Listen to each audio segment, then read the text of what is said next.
জাতীয় নাগরিক পার্টির মুখ্য সমন্বয়ক মোহাম্মদ নাসিরউদ্দিন পাটোয়ারী বলেছেন, যদি বাংলাদেশের সংস্কার বাস্তবায়ন না হয়, বিএনপি সরকারের পতন আমরা করব ইনশাআল্লাহ। যদি বাংলাদেশে শেখ হাসিনার বিচার বাস্তবায়ন না হয়, বিএনপি সরকারের পতন আমরা করব।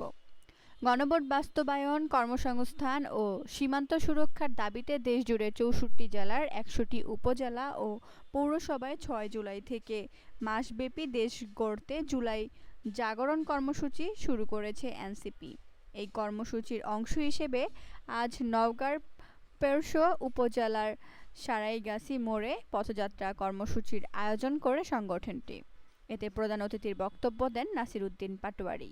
অনুষ্ঠানে বিএনপি সরকারের সমালোচনা করে নাসিরউদ্দিন পাটোয়ারী বলেন, যারা চিল্লাচিল্লি করতেছে মিডিয়াতে, বিভিন্ন মন্ত্রী হয়েছেন, এমপি হয়েছেন, এত গরম দেখায়েন না। আমরা যদি ভালো মতন একটু গরম দেখাই, শেখ হাসিনা তো দিল্লিতে পালাইছে, আপনি কই পালাইবেন? বঙ্গোপসাগরেও পালানোর জায়গা পাইবেন না। আমরা যথেষ্ট ভদ্র আচরণ করতেছি, কারণ আমরা একটা সভ্য বাংলাদেশ গড়তে চাই। সবাইকে নিয়ে সুন্দর একটি বাংলাদেশ দাঁড় করাতে চাই। এই সুযোগে কেউ যদি বেশি লাফ দেওয়া শুরু করেন, কিভাবে টেনে নামাইতে হয় আমাদের জানা আছে।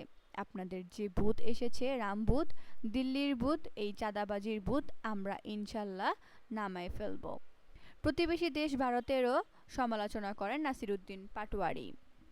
তিনি বলেন, ভারতের ওইখানে যারা গেরুয়া সন্ত্রাস করে, বিজেপি আরএসএস এর যে গুন্ডা বাহিনী, আমরাও তোমাদের হুঁশিয়ার করে দিতে চাই।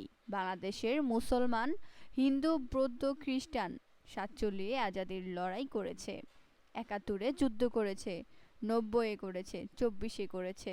তোমাদের কোনো ষড়যন্ত্রই বাংলাদেশে কখনো বাস্তবায়ন হবে না।